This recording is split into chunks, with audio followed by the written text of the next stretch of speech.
and welcome back to Mining Networks. I'm joined with Luke Norman here, who is chairman of US Gold Corp. So thank you for joining me today. Thank you. So let's start by getting a nice overview of the company. Certainly.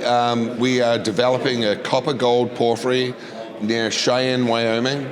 Where's Cheyenne, Wyoming? About an hour and a half drive, literally, from Denver International Airport. And we're in a mining-friendly state, and it's a great time, exciting time for our company. Brilliant. So run me through the current market cap, share structure, how much cash is in the bank? Yeah, very unique for a mining company. For a junior mining company. We have 8.4 million shares out, listed on NASDAQ, $4.30 share approximately today's market. So around a $35 million market cap. 0.8 of NAV, so very fairly priced, I guess. Brilliant. So you've got quite a few projects at the moment, but one in particular that's very exciting. You've recently submitted a permit for a mine, so at your CK Gold project. So could you talk to me a little bit about the post-tax numbers there, subject to obviously the permit approval process and how long that's going to take? Certainly. So I'll get on to the post-tax NPV or IRR post. But we are in, as I said in my intro dialogue, a very mining-friendly state. So Wyoming has a history of mining, but predominantly in the carbon space.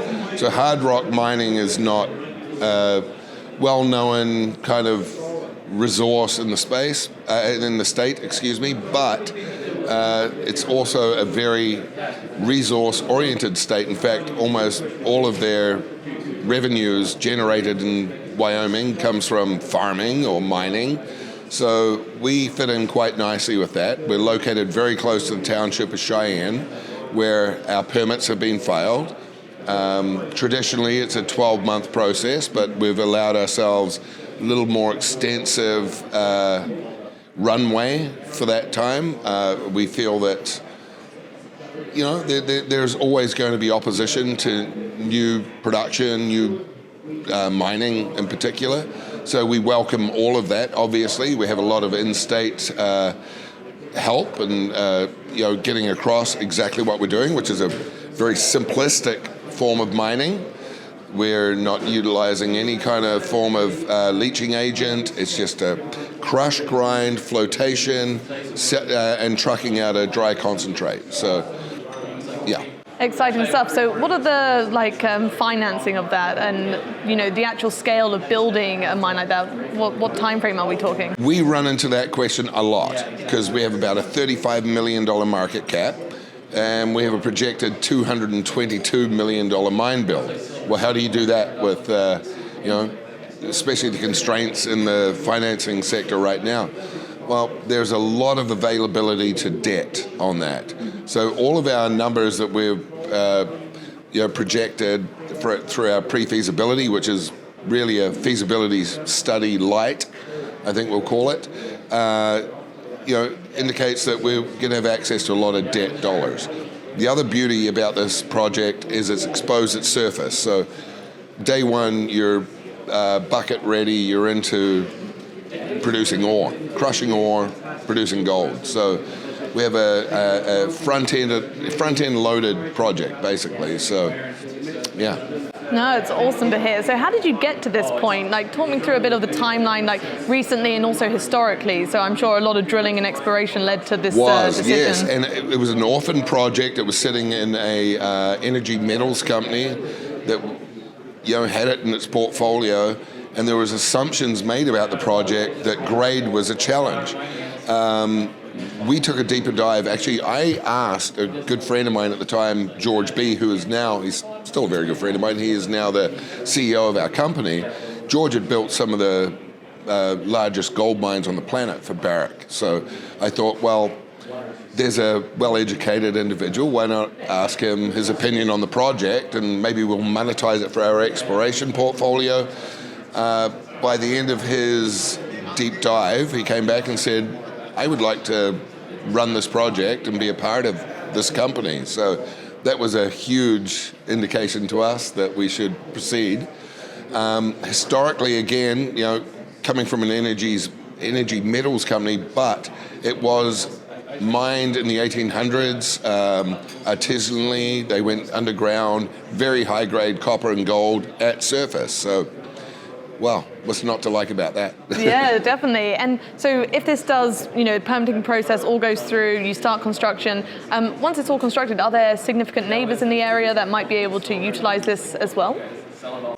There are a lot of nuances to this, positive nuances to this project, and I honestly, spending time on them is going to be a challenge, but we sit very close to some water reservoirs that might need assistance for a future pit lake, so there's great scenario potential there. Our rock that we leave as what we term as waste rock in our pre-feasibility is potentially aggregate for the Colorado Basin. There's a lot of local support for what we're doing, and ultimately we're making jobs in Wyoming, right?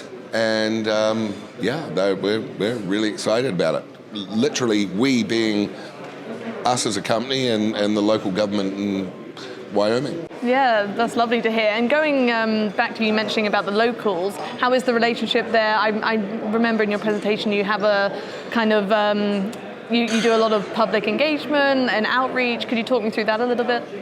I won't say by design. I think it's just a matter of the due process. We want everyone involved and excited about this because it's not some big smokestack emissions, the heinous kind of perspective of mining that's being created, I think, through social media. This is socially a project that's going to create jobs, obviously a robust addition to the local economy, but beyond that, we're going to leave behind a legacy of positivity. And I know that sounds a bit cheesy, but truly we are. Like, we have a pit that is absolutely available to the local community as a pit lake, which would also add to their recreational areas. We're not using any form of leaching again, so our tailings, which are dry stacked, actually just flatten out topography, become more grazing land for local wildlife and farmers in particular. I think our only exposure to the market is literally the metals prices, and given we're 70% gold, this is economically not, 70% gold, 30% copper, the demand for copper is rising in the States. We see a lot of interest heading into the copper space, and I'm sorry, but I've been a gold bug since 1999, so I'm a big fan of our gold exposure too. As you should be. So obviously the CK Gold project is the main focus right now, very exciting things to come there, but you do also have some other projects on the go and also a recent sale as well. Could you talk me through yes. Maggie Creek a little bit? So we really started out as an exploration company in Nevada. I had a previous success, Gold Standard Ventures, which had worked out very well for all the shareholders involved. And I wanted to basically recreate that. So we have a wonderful district scale project in Nevada, in the high country in Nevada, near the Cortez Hills complex, that truly I think would warrant our current market capitalization alone. It's a multi-intrusive domal district with, I'm getting a little too geological, so I'll step back. Oh no, get geological, I'm a geologist, so okay. The more the better. Yeah, we have this it's very challenging to consolidate a district in a standalone sort of environment like that, and so close to Barrick's flagship now operations at Cortez Hills. But that's what we have, and that's going nowhere. That's going to be a part of our family no matter what happens. If somebody eventually comes and decides they need Copper King, which is going to happen, and we'll ward them off. I would like to build Copper King. Collectively as a company, we'd love to build Copper King, and hopefully will. Keystone, and then you mentioned our recent sale, Maggie Creek. What a project.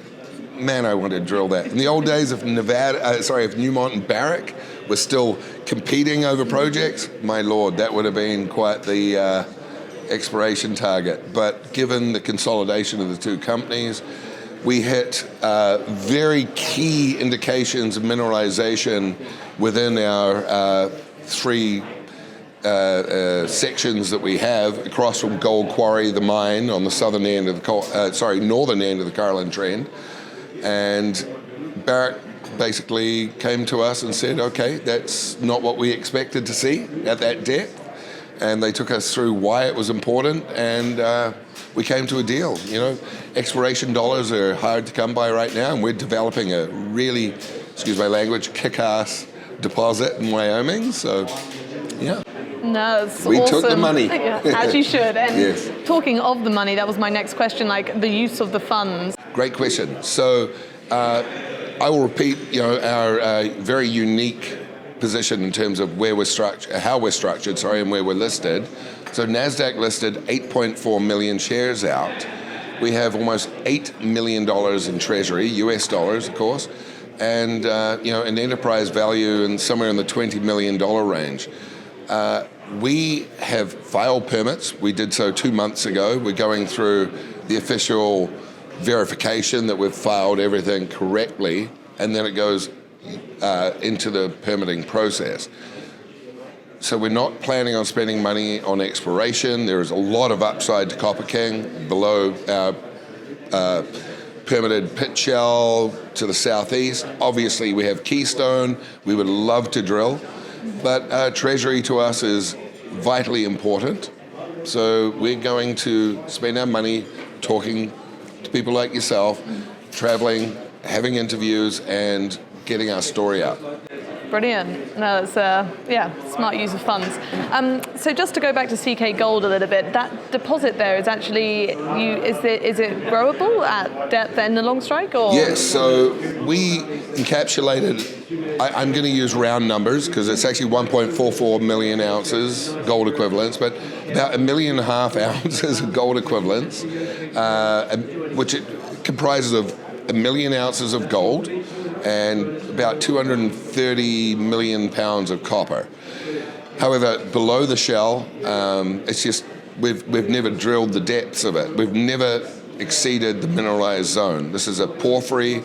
There's extension to it, not just at depth, but to our southeast. We may just be on the edge of the porphyry because there's some cover to the southeast.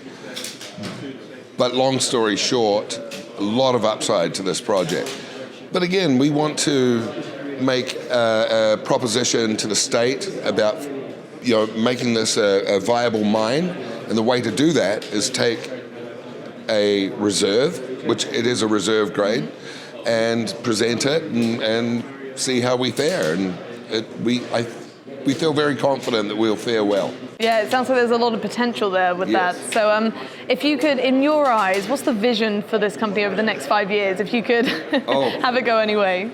I want to develop this project, but I think there's going to be a slew of companies and individuals who recognize that this is the next thing to be developed in North America. You know, we're very fortunate that we deal with only state licensing and you know, no federal involvement, thankfully, because right now both Canada and the US are challenging to deal on the federal front. It's politicized and it's a challenge. The state of Wyoming, you know, it's a condensed population of people it's not condensed, it's a spread out of a vast population of people whom are really motivated by their natural resources. And I feel that we're going to have a really exciting future with Copper King, and Keystone is staying in the family. Let me tell you that much, because that's going to be our future story beyond. As remarkable as Copper King is as a project, Keystone will unfortunately overshadow anything we have in the portfolio one day. So as a company, what are you most proud of achieving over the past 12 months? Oh, very honestly, our relationship with the local community and the state in general. I think it's remarkable. I love it. I just took my son to the rodeo there this late summer. I know I'm umming and ahhing, and I don't want to edit this out. It's just a lovely place to do business. No, it's lovely to hear. And what are the key milestones that investors can look out for over the next 12 months? Well, look, we are, it sounds boring. Permitting, oh, you're in permitting, oh, goodness, years. No, it's a very truncated kind of process within the state, because again, we're only dealing with state legislature, and we are, we're hitting milestones all the way through the permitting process. So we're going to get to include and release lots of advances through the permitting process, and that's all a de-risking process. And de-risking this project is the key element to obviously moving forward. We need to prove that not just this is a mineral reserve, this is a mine. Yeah. Well, we all look forward to following along with the story here at Mining Network. So Thank you so much for your time today. Thank you.